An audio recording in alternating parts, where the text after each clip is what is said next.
बिहार में जान माल इज्जत आबरू दुकान मकान सलामत नहीं है और मुसलमानों को कुछ ज़्यादा खौफ में डाल दिया है लोगों ने कि बिहार में मुस्लिम समुदाय के दरमियान में एक लीडरशिप खड़ी हो रही है, इसलिए एक एक करके लोगों को हटाया जा रहा है। मुझे खुद मारने की धमकी दी गई है ट्विटर एक्स पर। बिहार में एनडीए की सरकार बनी तो एक बड़ा आरोप एआईएमआईएम के प्रमुख असदुद्दीन ओवैसी ने नीतीश कुमार के ऊपर लगाया और उन्हें कहा कि आपने बिहार में अल्पसंख्यकों को जो है वो सलामी दे दी है। बता दें आपको कि जैसे ही एनडीए की सरकार बनी उसके अगले दिन ही एक जो एआईएमआईएम के नेता थे, पूर्व प्रत्याशी रहे थे पार्टी के, उनकी हत्या कर दी गई। इसको लेकर असदुद्दीन ओवैसी ने कहा कि नीतीश कुमार के राज में ये महा जंगल राज है। बहरहाल अब उस नेता के न्याय की जो गूंज है वो बिहार विधानसभा में उठने लगी है।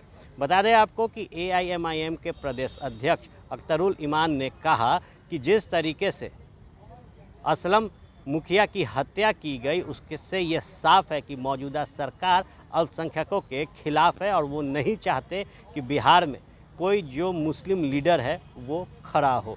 उनके न्याय को लेकर उन्होंने मांग की है कि जल्द से जल्द जो हत्यारे हैं उनकी गिरफ्तारी होनी चाहिए और कड़ी से जो कड़ी सज़ा है वो मिलनी चाहिए। अख्तरुल ईमान ने कहा कि हमारे नेताओं को लगातार टारगेट किया जा रहा है।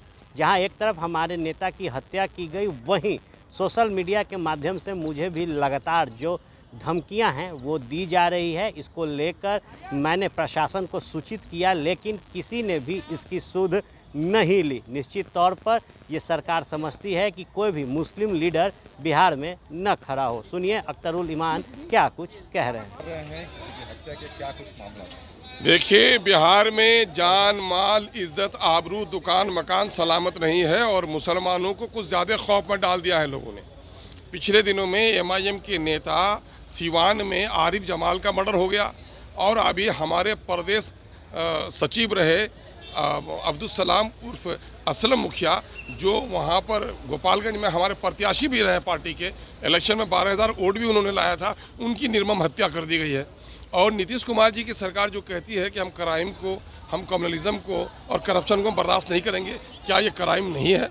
तो क्यों नहीं हो रहे हैं लोग अब तक गिरफ्तार? तमाम तो लोगों की गिरफ्तारी हो। अगर गिरफ्तारी नहीं होती है तो इसका मतलब ये होगा कि सरकार का संरक्षण प्राप्त है। अगर गिरफ्तारी नहीं होती है तो कहीं ना कहीं लोग शक में पड़ेंगे कि कहीं ऐसा तो नहीं कि बिहार में मुस्लिम समुदाय के दरमियान में एक लीडरशिप खड़ी हो रही है, इसलिए एक एक करके लोगों को हटाया जा रहा है। मुझे खुद मारने की धमकी दी गई है ट्विटर एक्स पर। एफआईआर किया हूँ और अब तक कार्रवाई नहीं हो रही है। मेरे साथियों को मारने की धमकी दी जा रही है। तो ये इसका मतलब ये है कि मुस्लिम लीडरशिप खड़ा करने के लिए लोग तैयार हो, क्या उनका सफाया कर दिया जाएगा? ये बड़ा मसला है हमारे लिए। क्या लोकतंत्र की यही सौगात है दलितों और कमजोरों के लिए?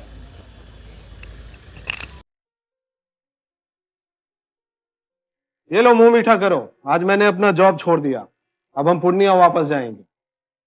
जॉब छोड़ दिया है? मतलब ये घर कैसे चलेगा? हम करेंगे क्या? और माँ बाबूजी क्या बोलेंगे? इसलिए मैं एक और मिठाई का डब्बा लाया। अपने बिजनेस के लिए लोन अप्रूव हो गया।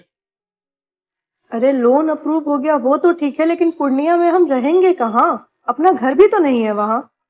इसलिए तो एक और मिठाई का डब्बा अलग से लाया हूं। हमने पूर्णिया में घर ले लिया है, पूर्णिया के ई होम्स पैनोरमा में। पूर्णिया में पैनोरमा ग्रुप लेकर आए हैं ई होम्स पैनोरमा।